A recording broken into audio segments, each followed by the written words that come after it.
Jesus who loves the children and youth. When we read what it teaches, we can receive heaven's truth. It tells us that the God above has a plan for this lost world. It tells us that this God of love cares for each boy and girl. I believe what Jesus says to me. I believe in the Bible.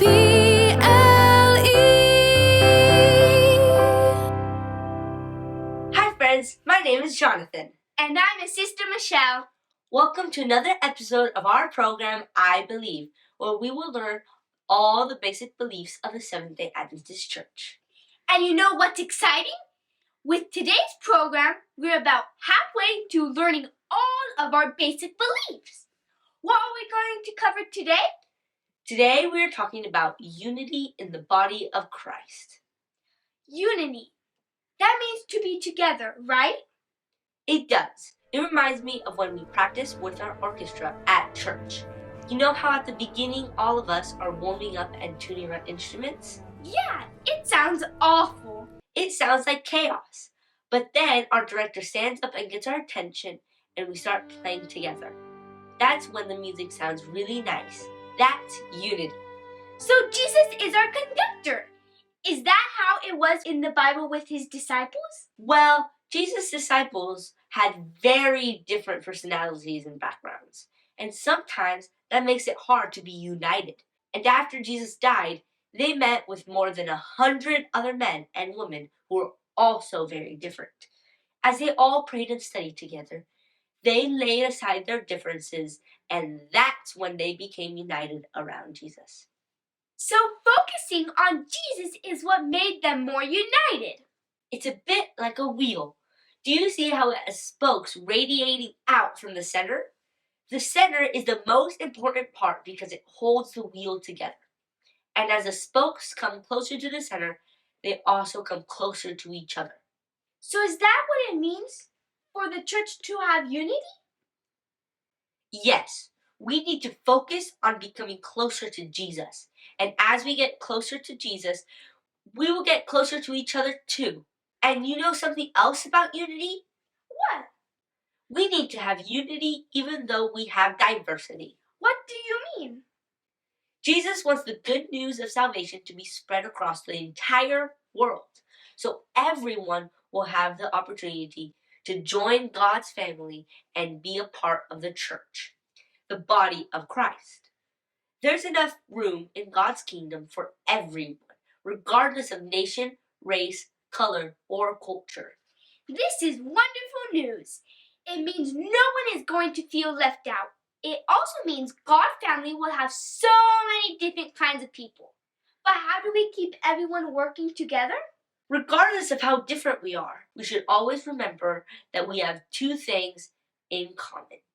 We all come from Adam and Eve, and we all have been saved by Jesus. And that's what our sentence talks about this week. What do I believe about unity in the body of Christ? I believe the church is one body made of many people, called from every nation here below. In the unity of faith, we all are equal, working all together for the church to grow.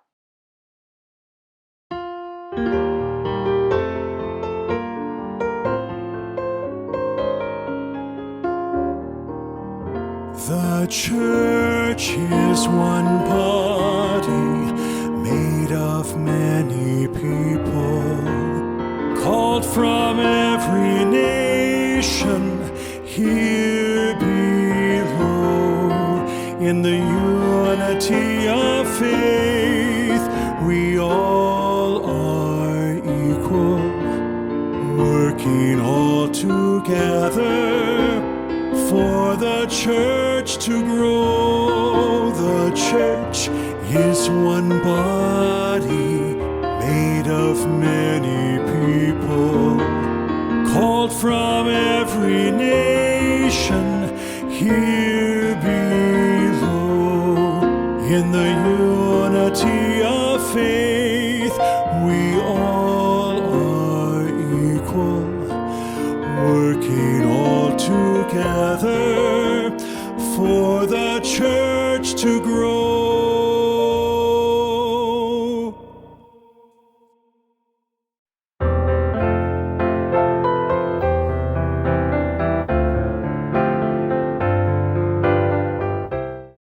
Here are some things that cause disunity. Hatred. Hatred stirs up strife. Proverbs 10, verse 12. Pride. By pride comes nothing but strife. Proverbs 13, verse 10. Anger. An angry man stirs up strife. Proverbs 29:22. Here are some things that bring unity. Kindness and affection. Romans 12, verse 10 says, "Be kindly affectionate to one another with brotherly love." Compassion, love, courtesy. 1 Peter 3:8 says, "All of you be of one mind, having compassion for one another. Love as brothers, be tender-hearted, be courteous."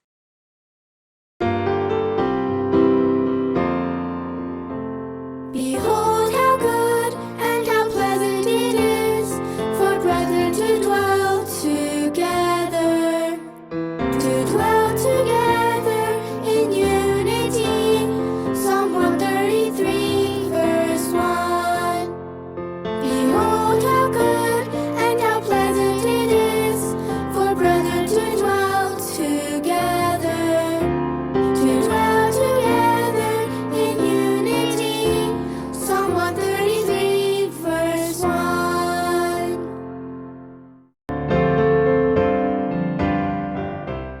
I have Michelle here with me, along with our friends Hazel and Isaiah. We will explore the properties of an energy stick. All you need for this experiment is this energy stick, which you can get for a few dollars. Let's see what happens if I hold this energy stick in my hand, and then I hold Isaiah's hand. Isaiah, go ahead and hold hands with Hazel, and you can hold Michelle's hand. Nothing has happened so far. Michelle, go ahead and grab the end of the stick. Now, let's see what happens if anyone else lets go of their hands.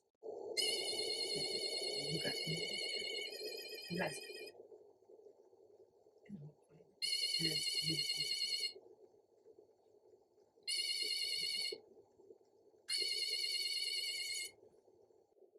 It will turn off.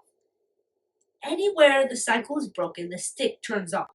There is a small current that we don't feel and that we can't see. This current flows through the whole circle as long as everyone is holding hands. It connects through the circle of hand to the other side of the energy stick, and then the electrical circuit is complete.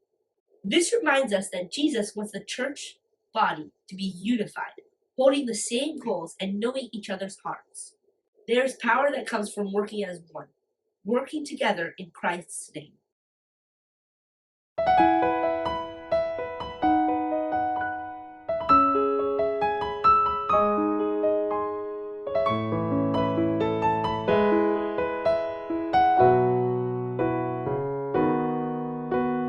Fulfill my joy by being like-minded,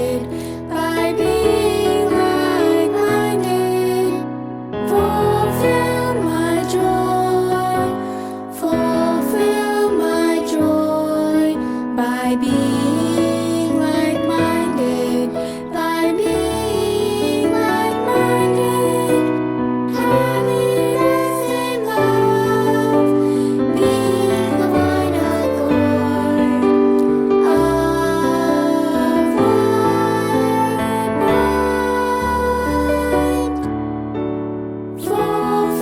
mind. Fulfill my joy by being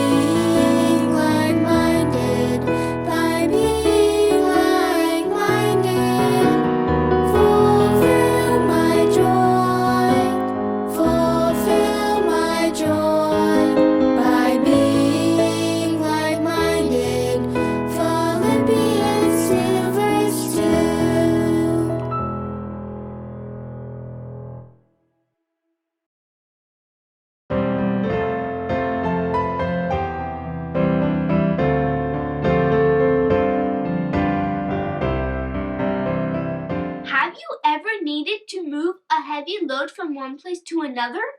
In Bible times, and in many places even today, donkeys are used to carry heavy loads. In the Bible, it tells us that Joseph's brother used donkeys to carry the grain they obtained in Egypt. Abigail used donkeys to carry the supplies she was giving to David after her husband Nabal insulted him. Donkeys are good for carrying people too. The Bible records Balaam, Abigail, Jesus, and many others as riding on donkeys.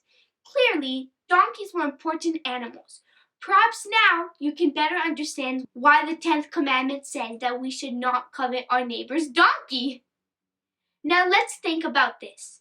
What is it that makes the donkey such a good working animal? Is it his strong legs? Or maybe his sturdy back? Well, those are important parts of a donkey for sure. But a donkey must have more than just legs and a back. It needs lungs so it can get oxygen from the air. And it needs a stomach and intestines so it can get nutrition from food. It also needs a heart and many blood vessels to carry oxygen and nutrition to wherever the body needs it. It's clear already that the donkey needs all of his parts, and all of them need to work together well. This is a good example of unity, different parts working well together. And that's just how God wants it to be in the church too. It's easy for us to think that what we do is more important than what someone else does, but we shouldn't think that way. Everybody is important and special to God, and each one of us should be content to carry out the job He has given us to do.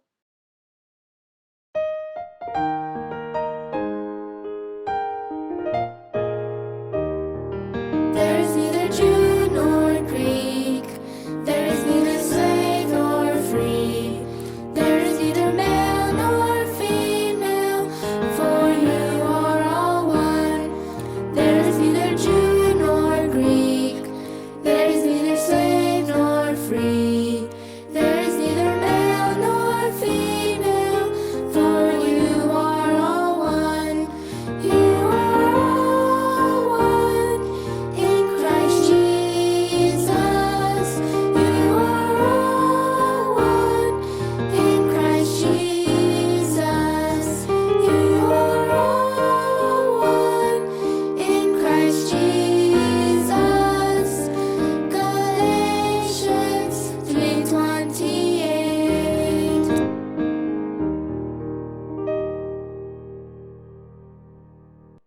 And that's our program for today, Unity in the Body of Christ. We hope you guys enjoyed it and that you tried to memorize all 3 scripture songs this week. See you next time! The church is one body made of many people, called from every nation here below. In the unity of faith, we all